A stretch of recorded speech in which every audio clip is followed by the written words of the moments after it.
ముందుగా ఈరోజు దివ్యాంగుల అంతర్జాతీయ దినోత్సవం సందర్భంగా వారందరికీ శుభాకాంక్షలు తెలియజేస్తూ ఈ కార్యక్రమంలో పాల్గొంటున్న సోదరులు వాసుదేవరెడ్డి గారికి, దేవిప్రసాద్ గారికి, రావుల చంద్రశేఖర్ రెడ్డి గారికి, గోవర్ధన్ రెడ్డి గారికి, అదేవిధంగా అందరికీ ఈ కార్యక్రమంలో పాల్గొంటున్న దివ్యాంగుల సంఘాలకు సంబంధించినటువంటి సోదరులకు, సోదరిమణులకు ముఖ్యులే ఇక్కడికి వచ్చినారు.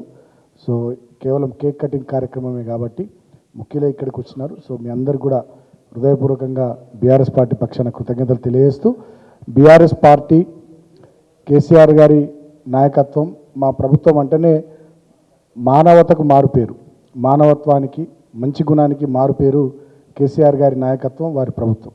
గడిచిన 10 సంవత్సరాల్లో ఏ దివ్యాంగుడు రోడ్డు మీదకి రాకుండా, పోరాటం చేయకుండా, కేసీఆర్ గారికి వినతి పత్రం ఇవ్వకుండా, అడగకుండా అమ్మాయి నాన్ని పెట్టదు కానీ అడగకుండానే కేసీఆర్ గారు దివ్యాంగులకు అన్ని రకాలుగా అన్ని పెట్టినారు.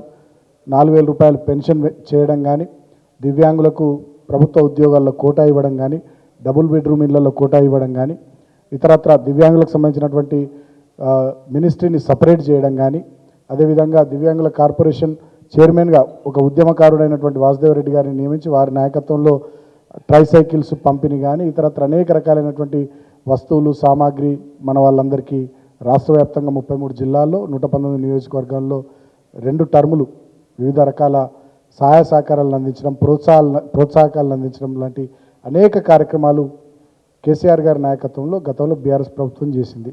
కానీ ఇవాళ కాంగ్రెస్ ప్రభుత్వం వచ్చిన తర్వాత చాలా దురదృష్టకరమైనటువంటి వాతావరణం రాష్ట్రంలో కొనసాగుతుంది. పెద్దలు ఎప్పుడు గ్రామాల్లో చెప్తుంటారు, ఊళ్ళల్లో, ఎద్దేడిసిన వ్యవసము రైతేడిసిన రాజ్యం ముందరపడాయని. ఈ కాంగ్రెస్ ప్రభుత్వంలో ఎద్దేడుస్తున్నటువంటి వ్యవసాయం కనబడుతున్నది, రైతేడుస్తున్నటువంటి రాజ్యం కనబడుతున్నది, దివ్యాంగుడు బాధపడుతున్నటువంటి దురదృష్టకరమైనటువంటి పరిస్థితి కూడా ఇవాళ ఈ కాంగ్రెస్ ప్రభుత్వంలో కనబడుతూ ఉన్నది. కాబట్టి ఎద్దేడిసిన వ్యవసాయం నడవదు, రైతేడిసిన రాజ్యం నడవదు, దివ్యాంగుని బాధ పెడుతున్న ఈ దరిద్రపు ప్రభుత్వం కూడా ముందర బాగా రోజులు పడదని చెప్పి నేను ఈ సందర్భంగా ఖచ్చితంగా భావిస్తూ ఉన్నా. ఎందుకంటే 6,000 ఇస్తామని చెప్పి అరచేతిలో వైకుంఠాన్ని చూపెట్టి పెన్షన్ పెంచుతామని చెప్పి ఇప్పటికీ ఈ డిసెంబర్ 7వ తేదీ వస్తే సంవత్సరాన్ని పూర్తి చేసుకుంటున్నటువంటి ఈ ప్రభుత్వం సంవత్సర కాలంగా దివ్యాంగుల పుట్టగొట్టింది. అన్ని వర్గాలను మోసం చేసినట్టే దివ్యాంగులను కూడా మోసం చేసింది. నయా మోసగల ప్రభుత్వంగా కాంగ్రెస్ పార్టీ ఈ తెలంగాణ ప్రభుత్వం చరిత్రకి ఎక్కిపోతుంది. అప్పట్లో మోసగాళ్ళకు మోసగాడని మేము చిన్నప్పుడు సినిమా చూసినాం. కానీ ఇవాళ మునగాళ్ళకు మునగాడు, మోసగాళ్ళకు మోసగాడు, ఒక నయా మోసగాడు ఇవాళ రేవంత్ రెడ్డి అనేటటువంటి వ్యక్తి ఇవాళ ముఖ్యమంత్రిగా ఉండి చివరికి ఈ దివ్యాంగులను కూడా మోసం చేసే స్థాయికి దిగజారిపోవడం నిజంగా చాలా బాధాకరమైనటువంటి విషయం. ఇవాళ రాష్ట్రంలో ఈ సంవత్సర కాల పరిపాలనలో అన్ని వర్గాలకు అన్యాయమే జరుగుతూ ఉంది. మహిళలకు 18 ఏళ్ళు నిండితే స్కూటీ ఇస్తా అన్నారు, ఎగ్గొట్టారు. వృద్ధులకు, వితంతులకు పెన్షన్ 4,000 ఇస్తామన్నారు, ఎగ్గొట్టిర్రు. దివ్యాంగులకు 6,000 ఇస్తామన్నారు, ఎగ్గొట్టిర్రు. రైతు రుణమాఫీ 49,000 కోట్లు చేస్తామని చెప్పి మాటిచ్చిర్రు, దాన్ని ఎగ్గొట్టిర్రు. రైతు భరోసా 15,000 ఇస్తామన్నారు, దాన్ని ఎగ్గొట్టిర్రు. కౌలు రైతులకు రైతు భరోసా అన్నారు, దాన్ని ఎగ్గొట్టిర్రు. అదేవిధంగా ప్రతి ఆడబిడ్డకు నెలకు 2,500 ఇస్తామన్నారు, దాన్ని ఎగ్గొట్టిర్రు. కళ్యాణ లక్ష్మి కింద తులం బంగారం అన్నారు, దాన్ని ఎగ్గొట్టిర్రు. సంవత్సరంలోనే 2 లక్షల ఉద్యోగాలు అన్నారు, దాన్ని ఎగ్గొట్టిర్రు.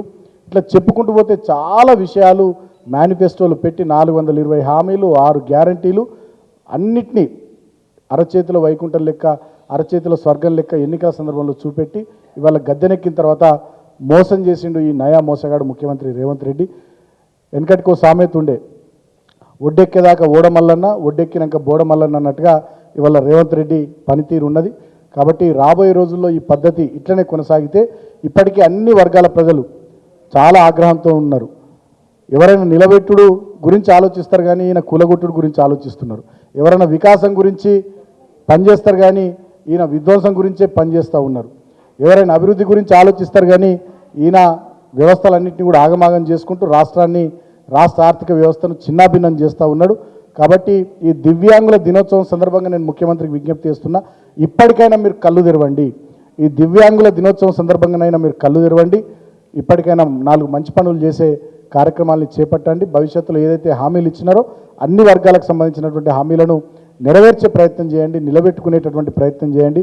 ఇవాళ రాష్ట్రము ఎక్కడ ములుగు నుంచి మొదలుకుంటే మా మంచిర్యాల దాకా, ఇటు తాండూరు నుంచి మొదలుకుంటే అటు బెల్లంపల్లి దాకా, ఆలంపూర్ నుంచి మొదలుకుంటే ఆదిలాబాద్ దాకా రాష్ట్రం అంతా కూడా ఒక భయానకమైనటువంటి వాతావరణం, ఒక నిర్బంధ కాండ, ఎమర్జెన్సీ నాటి పరిస్థితులు, ఇవాళ చాలా దుర్మార్గమైనటువంటి వాతావరణం రాష్ట్రంలో కనిపిస్తూ ఉంది. గురుకులాలు మంచిగా లేవు, స్కూళ్ళు మంచిగా లేవు, హాస్టళ్ళు మంచిగా లేవు. ఎట్లున్నాయో తెలుసుకొని వివరాలు ప్రభుత్వానికి చెప్పుదామని మా విద్యార్థి విభాగం, బీఆర్ఎస్ పార్టీ విద్యార్థి విభాగం పోతే మా విద్యార్థులను కూడా అరెస్ట్ చేస్తున్నారు. అంతా చక్కగా ఉంటే వాళ్ళని అరెస్ట్ చేసుడు ఎందుకు, అంతా మంచిగా ఉంటే వాళ్ళని లోపలికి పోనీయకపోవడం ఎందుకో ఇవాళ సమాజం కూడా గమనిస్తూ ఉంది. కాబట్టి దివ్యాంగులకు కూడా నేను విజ్ఞప్తి చేస్తూ ఉన్నా, డెఫినెట్గా బీఆర్ఎస్ పార్టీ, కేసీఆర్ మీకు అండగా ఉంటారు. రాబోయే అసెంబ్లీ సమావేశాల్లో మీ సమస్యల్ని కూడా అసెంబ్లీ వేదికగా బీఆర్ఎస్ పార్టీ, మా వర్కింగ్ ప్రెసిడెంట్ కేటీఆర్ గారు, మా సీనియర్ నాయకులు హరీష్ అన్న, మా ఎమ్మెల్యేలు కూడా డెఫినెట్గా లేవనెత్తుతారు. ప్రజాక్షేత్రంలో కూడా మీరే కార్యక్రమాలు తీసుకున్నా ఈ ప్రభుత్వం మీద పోరాటానికి మీరేం సిద్ధమైనా బీఆర్ఎస్ పార్టీ పూర్తి స్థాయిలో మీకు అండగా ఉంటుంది. కాబట్టి ఈరోజు ఈ కార్యక్రమంలో పాల్గొంటున్న మీ అందరికీ పేరు పేరున నమస్కారాలు తెలియజేస్తూ మరొకసారి ఈ దివ్యాంగుల దినోత్సవం సందర్భంగా మీకు శుభాకాంక్షలు తెలియజేస్తూ భవిష్యత్తులో మీ అందరికీ మంచి జరగాలని ఆ భగవంతుని ప్రార్థిస్తూ సెలవు. జై తెలంగాణ, జై కేసీఆర్. Thank you.